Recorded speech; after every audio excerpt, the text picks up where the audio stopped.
चलिए इसी के साथ छत्तीसगढ़ से इस वक्त की बड़ी खबर आपको बता देते हैं। रायपुर से खबर, जहां साय कैबिनेट का बड़ा फैसला, अब सीधे जनता चुनेगी महापौर। प्रत्यक्ष प्रणाली से निकाय चुनाव होंगे। नगर निगम और पालिका संशोधन के प्रारूप में संशोधन किया गया है। भूपेश सरकार ने अप्रत्यक्ष प्रणाली से चुनाव का फैसला लिया था, लेकिन अब प्रत्यक्ष प्रणाली से ही चुनाव होंगे।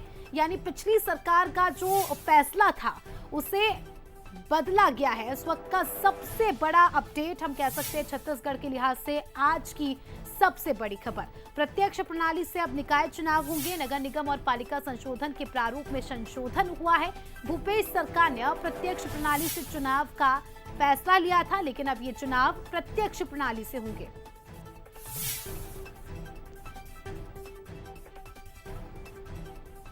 महापौर, नगर पालिका और नगर पंचायत के अध्यक्षों का चुनाव प्रत्यक्ष प्रणाली से करने का निर्णय सरकार ने लिया है। अब प्रत्यक्ष प्रणाली से महापौर और नगर पालिका नगर पंचायत अध्यक्षों का चुनाव होगा।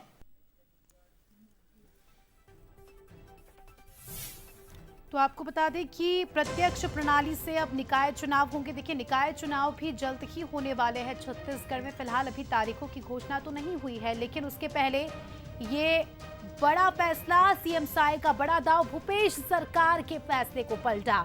मेयर अध्यक्ष का सीधे जनता अब चुनाव करेगी, यानी प्रत्यक्ष प्रणाली से चुनाव होंगे। अविभाजित मध्य प्रदेश में जनता को हक मिला था। 1999 में दिग्विजय सरकार ने ये हक जनता को दिया था। 2018 में भूपेश सरकार ने फिर इसमें बदलाव कर दिया था और चुनाव अप्रत्यक्ष तौर पर होते थे। कांग्रेस राज में पार्षदों को अधिकार था, लेकिन अब डायरेक्ट जनता ही मेयर आदि को चुन सकेगी। साय सरकार का ये आज का सबसे बड़ा फैसला, मेयर अध्यक्ष चुनाव अब प्रत्यक्ष प्रणाली से होंगे। इसी के साथ हमारे रायपुर ब्यूरो चीफ गौरव शुक्ला हमारे साथ जुड़ चुके हैं। उनसे थोड़ा सा समझेंगे और जानकारी लेंगे। गौरव, अब हम ये कह सकते हैं कि छत्तीसगढ़ के लिहाज से आज का सबसे बड़ा अपडेट है, ये सबसे बड़ा फैसला, सबसे बड़ी खबर। अब प्रत्यक्ष प्रणाली से ही आने वाले समय में निकाय के चुनाव होंगे, और ये फैसला अपने आप में महत्वपूर्ण इसलिए भी क्योंकि आने वाले समय में चुनाव भी होने हैं। जी बिल्कुल अस्मिता, देखिए आज साय कैबिनेट में एक बड़ा फैसला लिया है, और वो फैसला है नगर निगम के महापौर और नगर पालिकाओं के अध्यक्ष का चुनाव जो है वो अब प्रत्यक्ष रूप से हो पाएगा। मतलब सीधे तौर पर जनता अपने महापौर और नगर पालिकाओं के अध्यक्ष को चुन सकेगी। यदि हम बात करें तो तत्कालीन कांग्रेस सरकार ने इस फैसले को बदलते हुए जो इन महापौर और अध्यक्ष पद का चुनाव था वो अप्रत्यक्ष रूप से करने की घोषणा की थी। मतलब पार्षद और जो जिम्मेदार हैं वही इसका चयन कर सकते थे, महापौर और अध्यक्ष का। लेकिन इसे 5 साल बाद अब एक बार फिर से इस फैसले को बदला गया है साय कैबिनेट ने, और इसमें बड़ा फैसला यह है कि जिस तरीके से 12 दिसंबर 2019 को कांग्रेस की सरकार ने इस फैसले को बदला था, और उसके बाद से ही अप्रत्यक्ष चुनाव की जो प्रक्रिया थी वो हुई थी, और ठीक 5 साल बाद इसे बीजेपी सरकार ने बदलते हुए अब प्रत्यक्ष चुनाव कराने का फैसला लिया है। 1999 की यदि हम बात करें तो 1999 में अविभाजित मध्य प्रदेश के दौरान ये बड़ा फैसला लिया गया था कि चुनाव जो है वो अप्रत्यक्ष तरीके से होगा, लेकिन इसे कांग्रेस ने सरकार में आते ही इस फैसले को बदला था। ये कहा जाए कि अपने ही कांग्रेस सरकार के 1999 जो कांग्रेस की सरकार थी उसके फैसले को बदलते हुए ये बड़ा डिसीजन लिया था, और लंबे समय से लोगों को भी इंतजार था और राजनीतिक गलियारों में भी इंतजार था कि शायद सरकार इसे लेकर क्या कुछ फैसला ले सकती है, और उसमें एक बड़ा फैसला जो है वो आज शायद सरकार ने लिया है, और अप्रत्यक्ष रूप से ना कराकर अप्रत्यक्ष रूप से चुनाव जो है वो होगा। जी चलिए, आप बने रहिए हमारे साथ कुछ खास मेहमान भी जुड़ चुके हैं, उनका परिचय करा देती हूँ, फिर चर्चा करेंगे इसी मुद्दे पर। धनंजय सिंह ठाकुर जी कांग्रेस से जुड़ चुके हैं हमारे साथ ही राजीव चक्रवर्ती जी बीजेपी के प्रवक्ता हमारे साथ जुड़ चुके हैं। सबसे पहले तो सभी मेहमानों का स्वागत है। राजीव जी, ऐतिहासिक फैसला आज लिया गया है और आने वाले समय में चुनाव भी है, तो क्या वजह रही जो है फैसला लेना पड़ा? सबसे पहले तो आप ही ओपनिंग स्टेटमेंट दीजिए सर। देखिए, इसके पहले जो कांग्रेस सरकार ने पलट दिया था मामले को और अप्रत्यक्ष प्रणाली कर दिया था, वो एक प्रकार से गैर लोकतांत्रिक हुआ करता था, और उसमें पारदर्शिता, जो पावर क्राइसिस होता था कि इसमें संभावना थी कि, और कांग्रेस ने किया भी बहुत सारे निकाय में जहां उनकी संभावना नहीं थी महापौर काउंसिल बनाने की या महापौर बनाने की, उन्होंने खरीद फरोख्त किया था। हमने उसी समय विरोध किया था। और चूंकि हम हमारे चुनावी घोषणा पत्र में भी था कि हम चुनाव जो है नगरीय निकाय और अन्य चुनाव प्रत्यक्ष प्रणाली से कराएंगे। हर मतदाता को अधिकार रहेगा कि वो अपने लिए पार्षद का भी चुनाव करे और सीधे तौर पर महापौर का भी चुनाव करे। तो ये पूरी तरह से पारदर्शिता रहती है इसमें, और हम उस निर्णय पर अटल थे और आज हमने इसका निर्णय कैबिनेट में ले लिया है।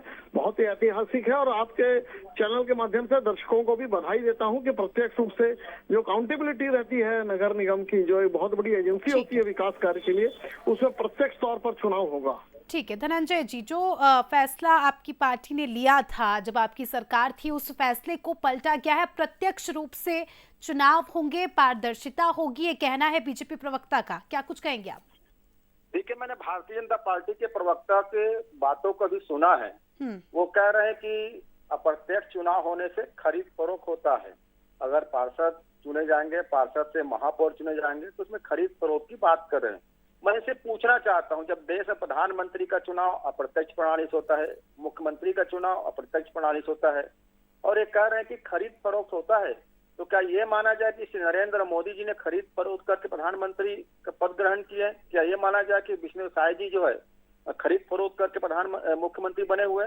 ये सिर्फ अफवाहबाजी वाली बयानबाजी दे रहे हैं। लेकिन ये फैसला तो आपकी सरकार का था ना, आपने आपकी सरकार के अगेंस्ट जाकर 1999 के बाद ये फैसला लिया गया। क्योंकि जो लोकल चुनाव होते हैं उनके मुद्दे एकदम अलग होते हैं। क्यों अलग होंगे? जब चुनाव की प्रक्रिया वही है, मतदाता मत करते हैं, मत करने के बाद विधायक चुने जाते हैं, विधायक मुख्यमंत्री चुनता है, लोकसभा के सांसद चुने जाते हैं, सांसद प्रधानमंत्री का चयन करते हैं। तो फिर पार्षद अगर महापौर चुन लेंगे तो भारतीय जनता पार्टी को तकलीफ क्यों हो रहा है? क्योंकि भारतीय जनता पार्टी असल में निकाय चुनाव में हार को लेकर भयभीत है। और इनके आज श्री प्रकाश जी ने तो बयान भी दिए हैं कि भाजपा उन्हें टिकट दे जो समाज के लिए हितकारी है। मतलब तो विपक्ष इस फैसले का सपोर्ट नहीं करता है। कुल मिलाकर धनंजय जी, हम ये समझे कि विपक्ष इस फैसले का स्वागत नहीं करता है। जी, विपक्ष इस फैसले का स्वागत नहीं करता है, कुल मिलाकर हम यही समझे। हम तो प्रत्यक्ष और अप्रत्यक्ष दोनों चुनाव के लिए तैयार है। इन्होंने जब सरकार रहते प्रत्यक्ष चुनाव कराया, तब भी आप देखेंगे रायपुर में किरण मनीनाई जी और प्रमोद दुबे जी महापौर चुने गए थे जनता के द्वारा। और इस बार भी कांग्रेस की परिषद ही बनेगी। प्रदेश के अधिकांश परिषदों में कांग्रेस की परिषद है।